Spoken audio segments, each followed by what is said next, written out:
All right, Woodhounds, welcome back to the Back 40 Firewood channel. We're on assignment here in the Back 40, and we're heading to meet Uncle Woodhound and Leroy. But before we go down there, I'm doing a little project in the backyard again, and I had to come back here because we have a interesting area in the Back 40 with some exposed rocks, and I came down to pick a few out. But check out this one right here. And there's Woodhound Senior. Yeah, top of the morning to your Woodhounds around the world again. We're going to do a little geography lesson here. Geology. Geology. Geography is where we're at, but geology. So, in the past ice age, these rocks and stuff were buried under the ice. And as far as I can tell, there must have been running water. The ice was here, and water made its way through these little cracks and crevices and worked its way out, gravity pulling it down or whatever. So you think of how many years it took for water to cut a groove, you know, like this. Through this rock. Through that's limestone, right? It's soft, but yet, you know, it takes a while to wear it down. And Dan and I were just discussing how these rocks got here, because right now the limestone base where we're standing is probably down, maybe 30, 40, 50 feet. It's solid limestone. And we're like, how the heck did these massive rocks get on top here that we can see them now? So, kind of an interesting thing for anybody that's a geologist out there. You can maybe help us out. And they're all over, like right here. Down there, you see their grooves in there that the water has wore. So all channels. Here's another one. Down here is another interesting rock. I mean, they're big, but there's a few that are a little smaller in size, and that's what I'm after. So this morning I come down to feed the birds at the cabin, and I got just about here, and I looked, and right down by that oak tree there, here's Mr. Bear walking past the back of the cabin. So I hollered at him, you know, and he scooted away down the woods. The dog, she was not being very brave. She didn't attack the bear or anything, but that kind of shook me up a little bit. Close encounter with a bear. Black bear at the cabin. Yeah. Well, hopefully he's not still around. Yeah, he scooted away pretty fast. So here's where I've been picking through. This is probably the biggest area that's kind of open, but there's all these big exposed rocks that I want to eventually, I think this guy right here, I might want to try to get him, or this one right here. Just a big feature focal point rock that I need for my landscaping project. But yeah, look at this one right here. He rode it away and he's loose. So this is what I was able to find that I'm going to take for now. Well, you can see some of these. This one here is pretty interesting. It's got like a big hook to him, and then he's kind of got a little bowl shape. So there's the few rocks that I've gathered up so far today, and I'll show you what the project's going to be a little later on. All right, so now we're on the way to meet my uncle, and my cousin is going to be there, his son. So Uncle Woodhound and Cousin Woodhound. We're going to meet these guys today, and we're also going to meet Leroy. And wait until you see Leroy. It's been many, many years since I've seen Leroy. So we're going to check Leroy out, and this might end up actually being a bit of a series because there's going to be a lot to go over today. So I'm probably not going to get it all in one video, but stay tuned. We're almost there.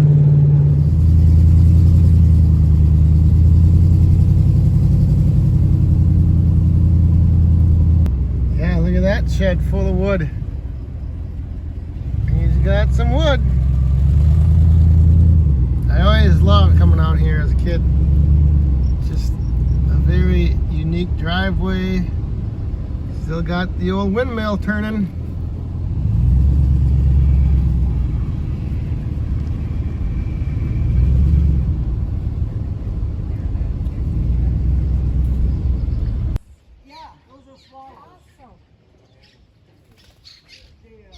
All right, so we are here at Uncle Bert's. This is my Uncle Bert, and he is Woodhound Sr.'s brother, and he is going to introduce us to Leroy, his sawmill.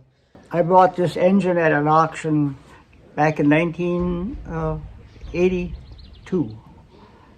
82. It was at a farm collection where a guy had an engine collection, and he had this engine, and he had an Amish kid cranking it up to start it, and I had knowing then I want to have a sawmill someday, so I ended up buying the engine. It's 1,000 cubic inch, and I run it at about 500 RPM, which puts out about 75 horse. And I think Leroy engines were industrial engines, and this is a World War II engine. It was used in the military, probably for running a generator or an air compressor. So that's about it. The Leroy engines were manufactured in Wisconsin. Milwaukee, this one says. Milwaukee? Leroy, Oh, there. Milwaukee. Oh, I was wrong. It's Milwaukee. Well. So then you built the sawmill here. Yeah, I purchased a sawmill from an old guy up around Elma, Wisconsin.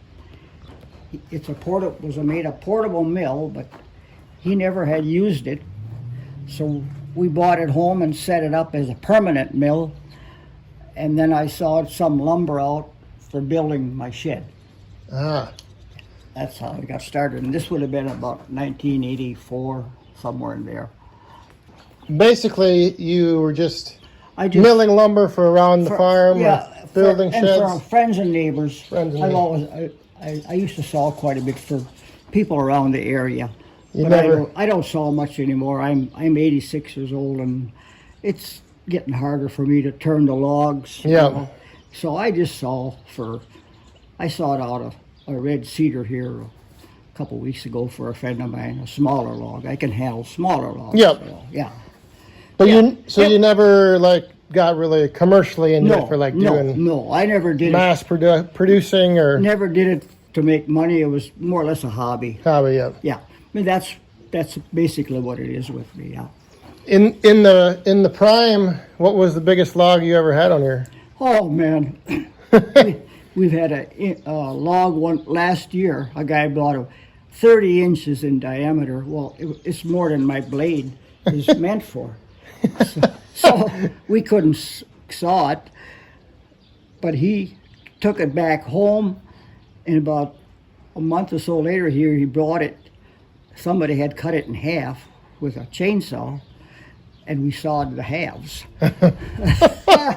But normally the biggest log I like is about a 20 inch. 20 inch? In diameter log, because the blade is a 48 inch blade, so you've got about 20 inches here. Yeah. Basically, it's half of the. See, there's the shaft. Yeah. Yep. And so. And all this is how old is the mill part of it? Oh, that mill must be, I would say, at least 50 years old. 50? Yeah. Yeah, it looks. Yeah. And this engine, being World War II, would be from the 40s, more likely, Yeah. So that's going back a long way too. Yeah. And what's your preferred wood to saw? Well, do you have any red cedar? Red cedar? Yeah, it's pretty wooden. I like the smell of the sawdust, and I don't mind sawing walnut or any kind, but smaller logs. Yeah. Yeah. When you got the mill, was it like you knew how to run everything, or what all the levers and pulleys? I had an old friend in Arcadia that was an old sawmill man, and he came out here and showed me a little bit about the basics Yeah. of running it. So the engine then obviously wasn't made for the mill, and that's what No. this is like. Little. It's a friction drive. See, I put this tire on here. Yep. So you and it's modified this up to work with. Yeah. Yeah. Mm-hmm. Yeah. Yeah. There you go. That's how it. Yeah. That's how it works. Yeah. Very interesting. So yeah, because I mean, I look back there, you know, and I see all those Yeah. Yeah. handles and levers and Yeah, yeah. It takes mean- a little doing to get to knowing just how to do it, but it's after you once get onto it, it's not really that bad. you know, Well, when you set this mill up, it's got to be perfectly level. yeah, You know, everything's got to be. Otherwise, you're not going to saw accurate lumber. right. It'll be thick on one end and thin on the other. So then does that have like a thing where you adjust for the next board to cut Yes, yeah. so that it's all Yeah, moves? you bring it over. Like if you want a 1 inch board, you bring it over 1 inch. See, Yep. or a little better. See, the saw takes a 1/4 inch cut. Ah, You lose a okay. 1/4 inch. We'll put on a small. See that walnut there? That's a Yeah. smaller log, and that's pretty easy to handle. Yeah. So Well, let me fire it up then. yeah, let's see this. Let's see her get fired up. We got the gas up here. I hope I can get her started.